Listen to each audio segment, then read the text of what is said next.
Coming up on the ACSA Legislative Lunch Break, Edgar and I will get you all of your latest news and information from the state capitol and CDE with an in-depth analysis of how it impacts your school community. Today, we are talking about assessments, the new assessment data. What does it look like in your school district, and what does it look like nationally? Two guests on our panel today to talk about that assessment data. The ACSA Legislative Lunch Break starts now.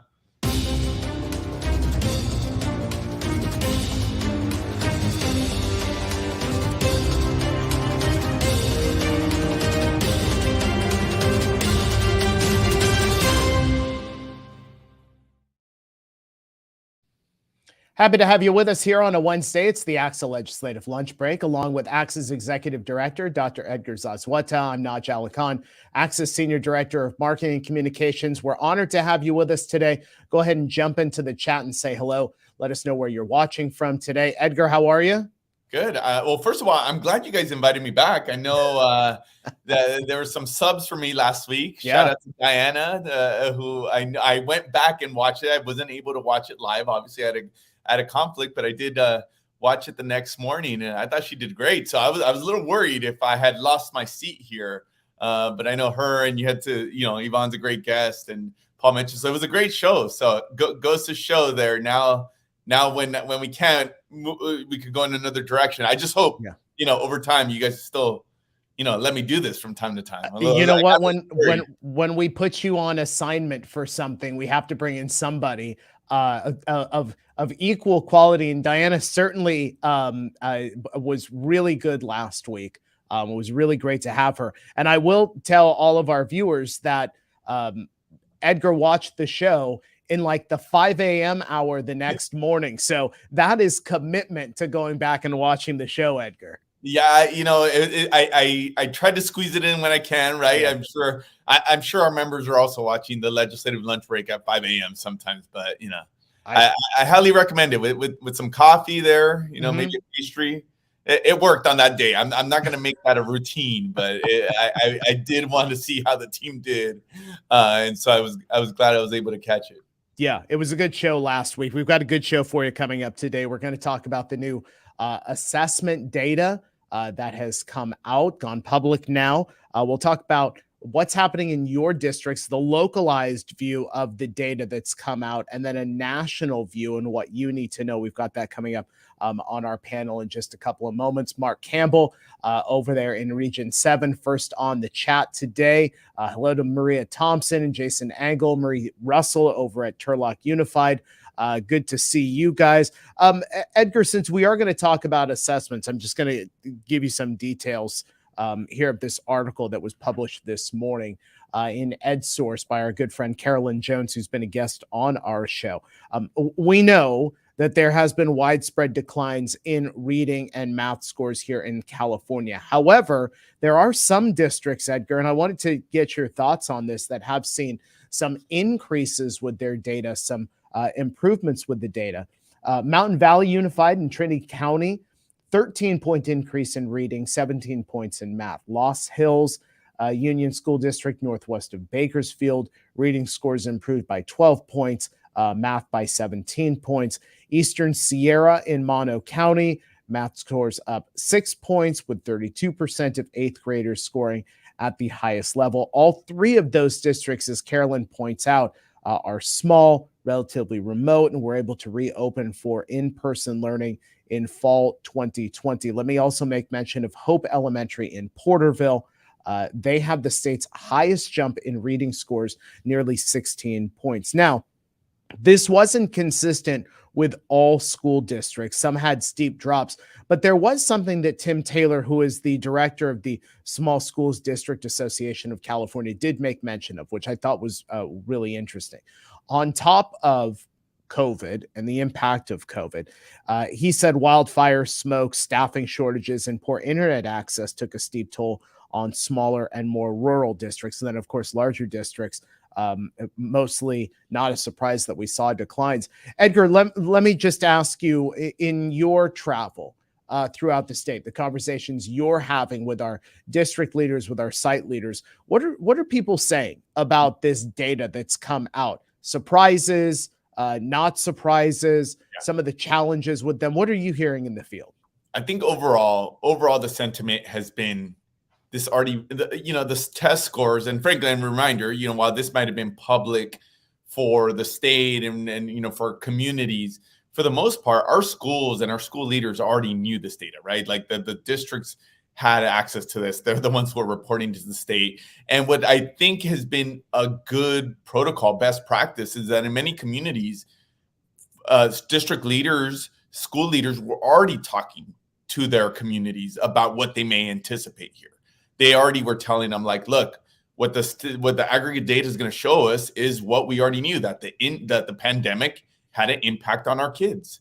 And we kind of saw that. We saw it firsthand as parents. We obviously, the folks on the ground saw it. So I think what the data did show is just validate what folks already knew.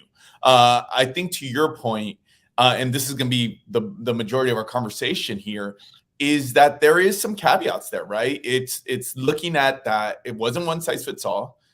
This is variable data depending where you're on in the state. I'll come back to the piece about those growth and Tim's comment there from the Small School District Association. But I think the big piece that we're going to keep hammering home is that we really see this as the new baseline, that we really see this as where do we go from here, okay? It's a post-pandemic reality. This is the first year that we've assessed them. Now, what growth can we make from here? I think is going to be that's been the crux of the conversation, I think, around the state. And then to your point, Naj, yes, there is areas that were outliers.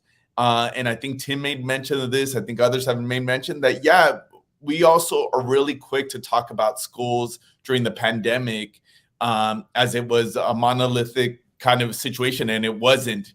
It was some schools were able to open much quicker than others. Some folks had different variables there in place. And I think for the smalls, that probably is, you always have to take it's a smaller universe of a set of data. So you have to keep that in mind.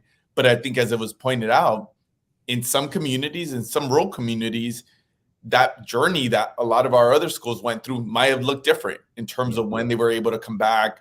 What were the closure periods for, even just which kids were in hybrid and which kids were not? It looked different around the state is the bottom line there. Yeah, absolutely. And looking forward to the conversation, want to point out a couple of things. First, the bots are apparently back in our comments section. Didn't know if you saw that. But they are back, and now we've removed them. And also, just want to point out, and Edgar, maybe you can make mention of this. Deanna, our longtime viewer over here, makes mention of the big game Saturday between Penn State and Ohio State. Who's USC playing this weekend, Edgar? Just so I know. Do you know offhand?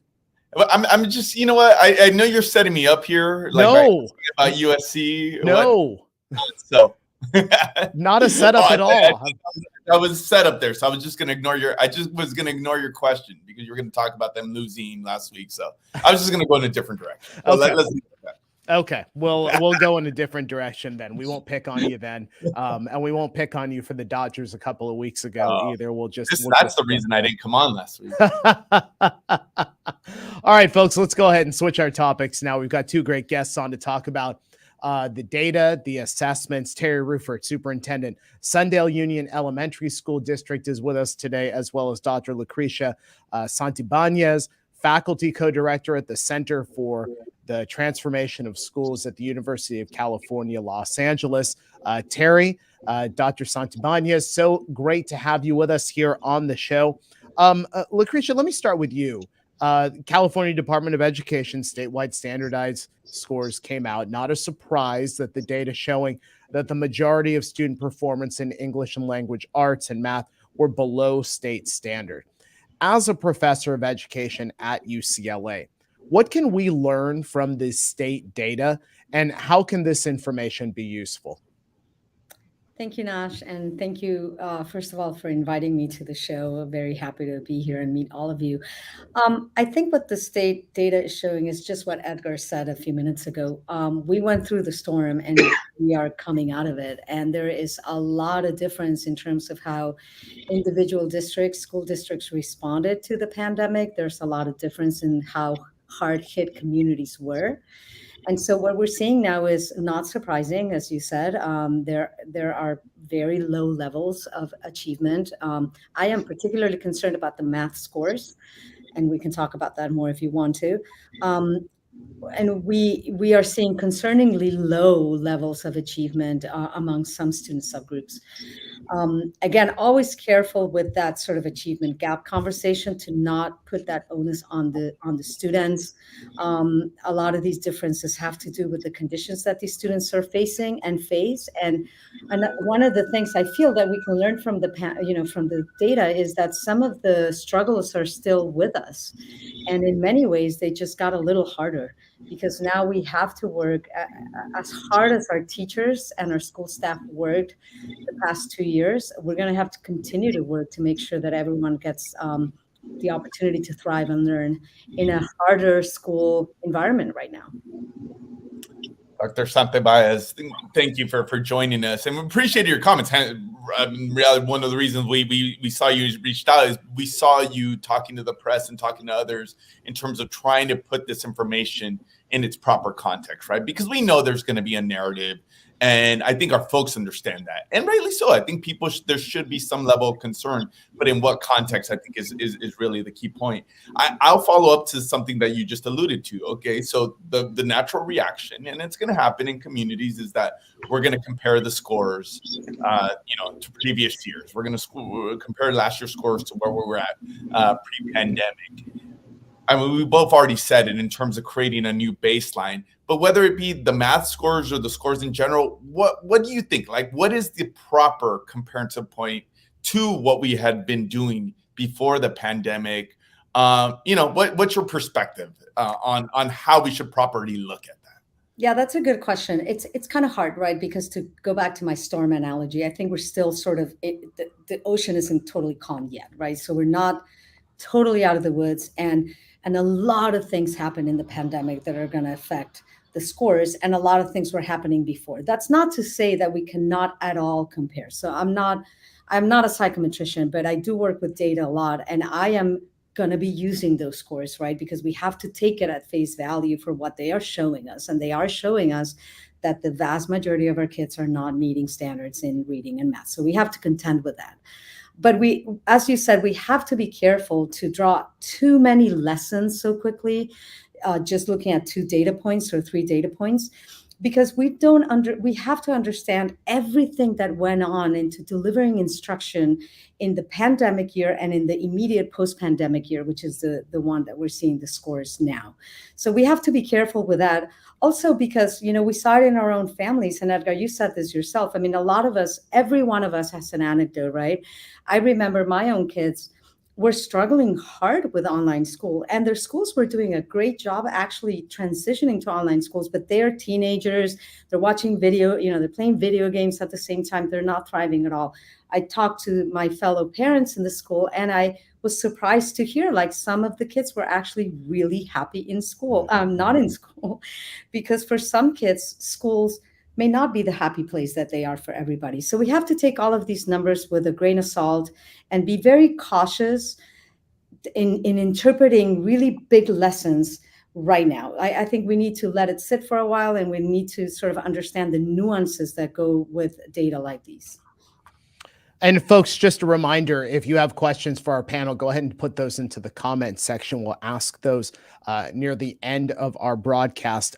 Terry, the data that was released this week, statewide data, locally, you've had the data in your district for a little while.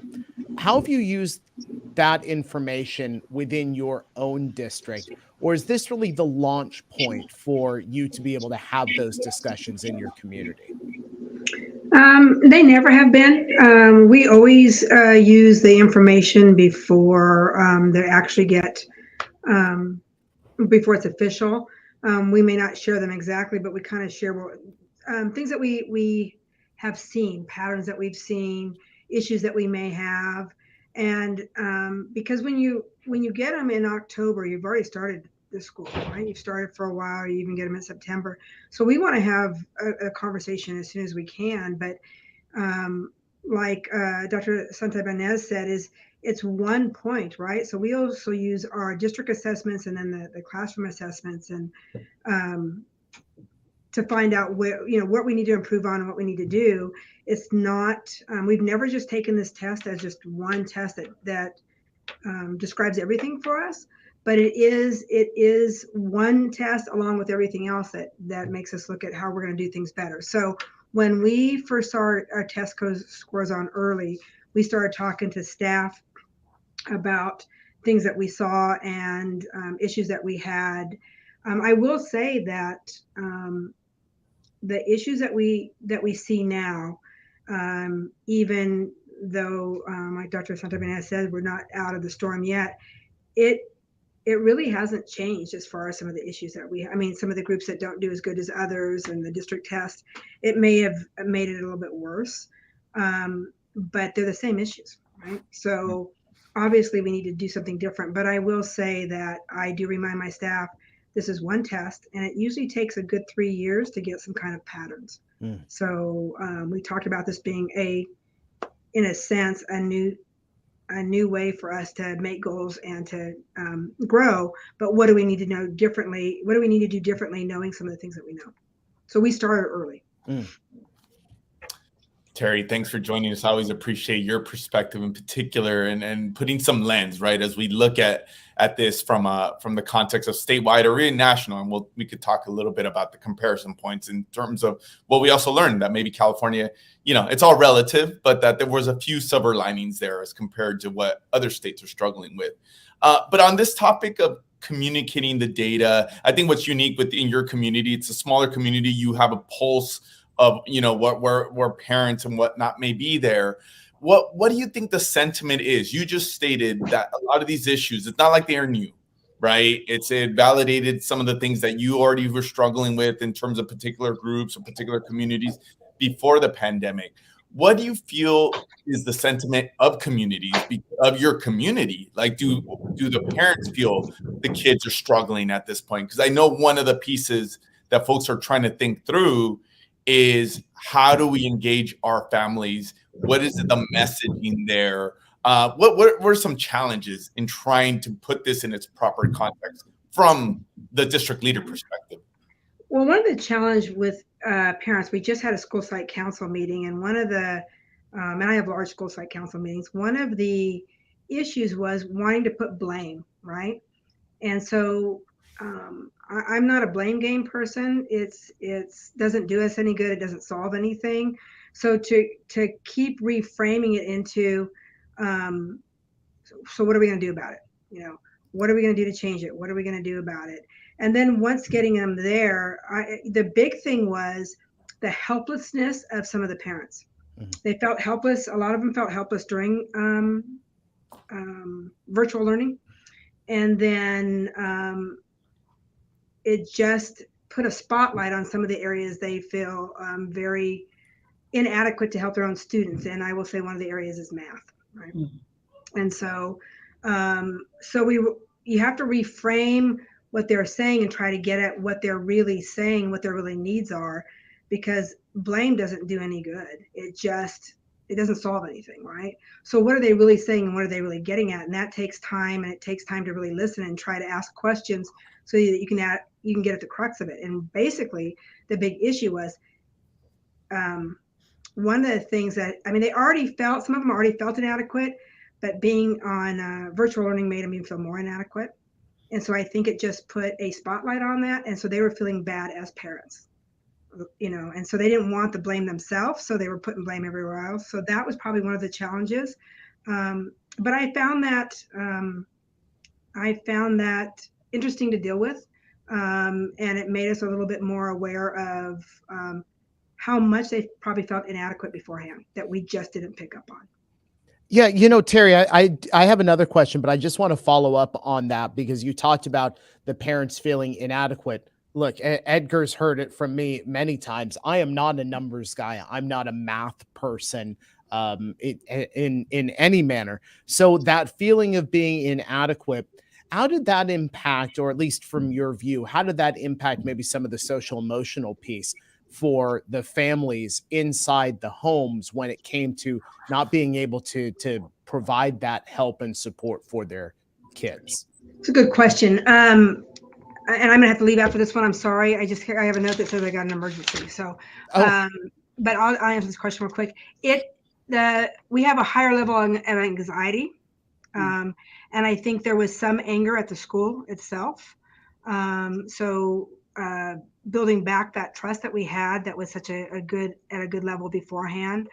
But that trust issue, but the anxiety and depression, which end up sometimes being taken out on the students in anger, right? And so it in some families it brought them stronger, but in a lot of families that feel inadequate, it actually hurt their relationship with their kids because they took it out on the kids or each other, husband and wife, or whatever the relationship was in the home, being mad at grandma. A lot of grandparents were helping their kids. And so there was some damage in the family. And so we've been talking a lot about that and offering a lot of social emotional.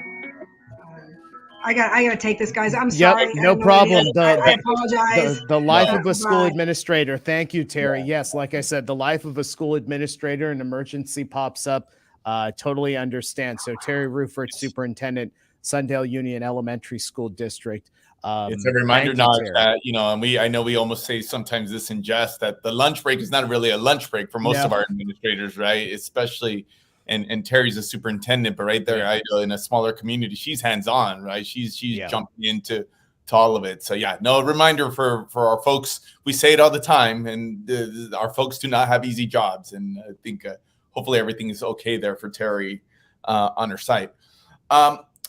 Dr. Santibáñez, a couple questions. I want to come back to this math piece, and then I'll ask you a bigger reflection question. So what do you think? From an academic standpoint, based on what you've seen, try to put a little bit more context on that. Why, for folks that are trying to understand. Again, anecdotally, I think parents, Terry was just talking about it in terms of math, but communities may understand this. From, the academic standpoint, what sense can we make of those particular math scores that you talked about? Well, I mean, and I'm not going to say whatever I say, I'm sure it's not going to be a surprise to any of the administrators or school staff that are present in this call, but the challenge just got that much bigger. The fact, for example, I was looking at the numbers earlier today, that only 16% of Black children are meeting math standard. That's a very low number. Only 21% of Latino children are meeting the standard.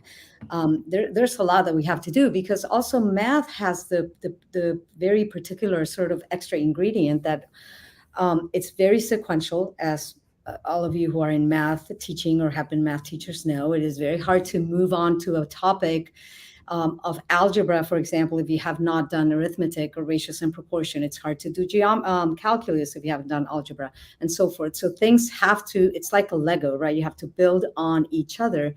And so the fact that our children in elementary school, so few of them are meeting the standard, are not meeting standards, or few of them are meeting standards, is problematic. It's also a really hard subject to staff, and it has been a very hard subject to staff for a long time.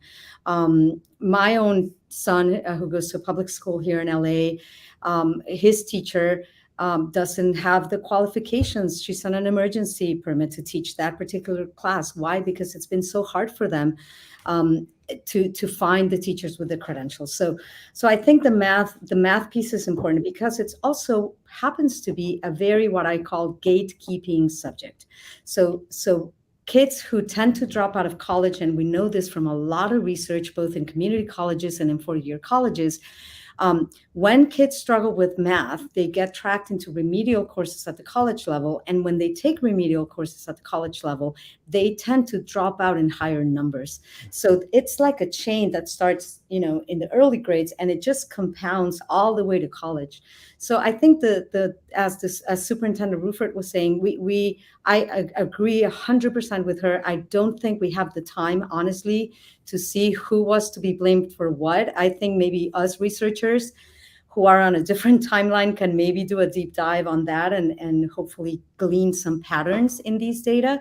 But I think the urgency to really start using maybe summertime or after school time, or really harnessing resources that can get to the classroom, that can get to the teachers, that can support them. We really got to move on that. And I know schools are already moving on that, and districts too.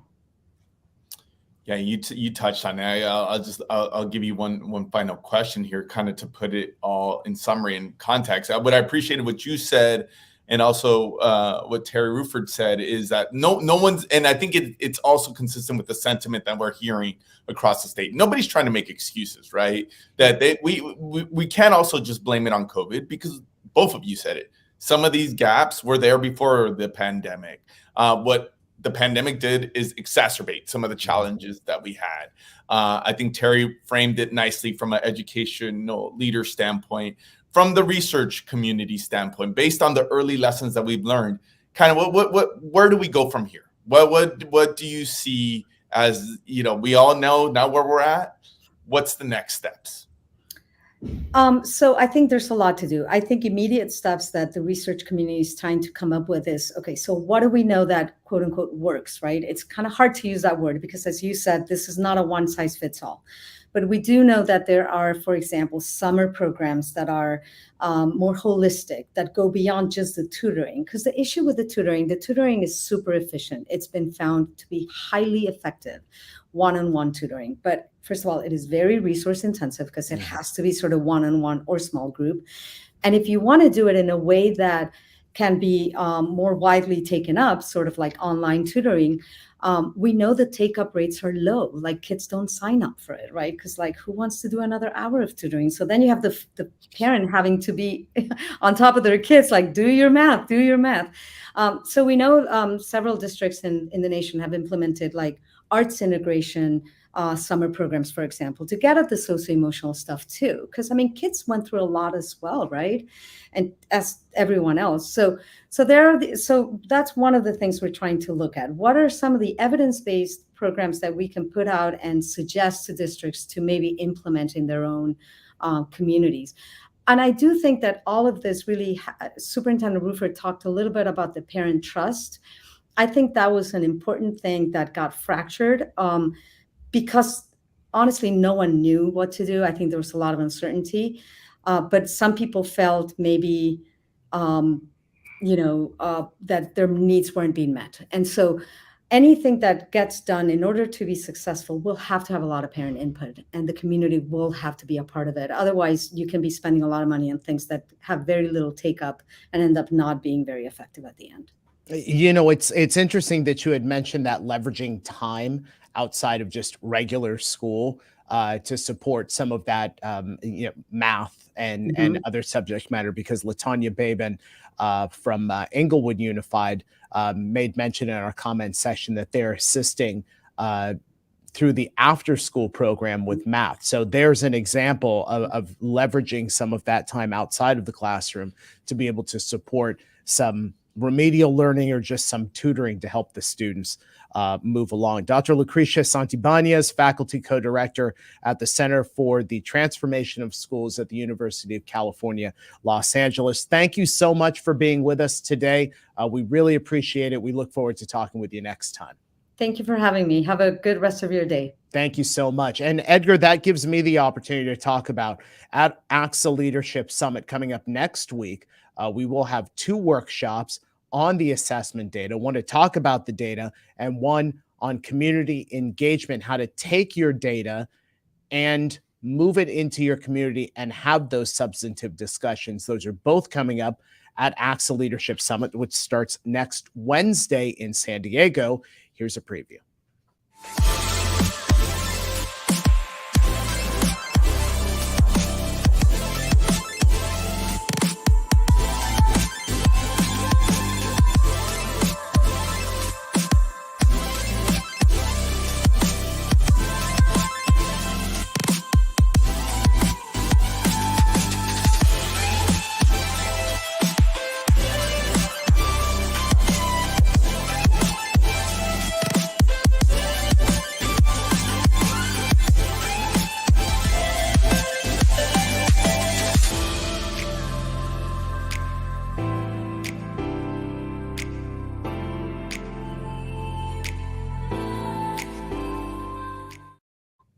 ACSA Leadership Summit coming up next week, November 3rd through 5th in San Diego. If you have not registered, you should register because Edgar will be there and I'll be there too. Plus, there'll be a whole bunch of other things going on, workshops, those great keynote speakers. I had an opportunity yesterday, Edgar, to just read through the backgrounds on those 3 keynote speakers that we have. Incredible stuff coming up. November 3rd through 5th in San Diego next week. You can register, get more information, ACSA.org. Right there on the homepage, Leadership Summit, right there. Click that, get all the information. Edgar, I know I hit you up with this right at the top of the show, but maybe just final thoughts here on everything we have just heard. I don't remember us having a breaking situation involving one of our school administrators or guests in the midst of the show. I'm surprised after 2+ years that it hasn't happened before, but just everything that you heard from Terry and the UCLA professor. Yeah, I think it puts this conversation in proper context. And I think our job at ACSA, especially at the statewide level, is to do a couple things. One is to remind the policymakers about this conversation, the why, trying to really make sense of this. And again, we're beating a horse here, but it's that this is, where do we go from here? This is the baseline. We want to be accountable to this, but let's see what growth we're able to accomplish, the field's able to accomplish moving forward. So I think that's part of our job of communicating that at ACSA. I think the other part of it is giving our members the tools to make this conversation easier. At the local level. Hence, some of the workshops you talked about. I know we have a toolkit that we put out. We put out some messaging here over the last couple of days, not only with our statement, but with some practical ways that they can help, whether it be talking points. We have a video out there. So I think that's our job too, to help our members try to have that very local conversation, which it sounds like most of our folks are already doing that, which I think is a good step. Yeah, and that gives me an opportunity to tell you that ACSA has produced an assessment video, kind of a background on how we got to the point that we're at right now, where this data has come out. It's something you can use in your school communities, in your districts. If you're watching us on YouTube, it's right there on the ACSA homepage, the ACSA YouTube page. You can look at that video. You can download that video. Almost 1,000 viewers have already seen it. There's the link to that video. We are not on next week because of Leadership Summit. We are on the week after, the day after Election Day. So remember to go out and vote. Thank you so much for joining us here on the ACSA Legislative Lunch Break. Remember, we are live and interactive Wednesdays here on ACSA YouTube and ACSA Facebook. Have a great rest of the day, great rest of the week, and we'll see you next time.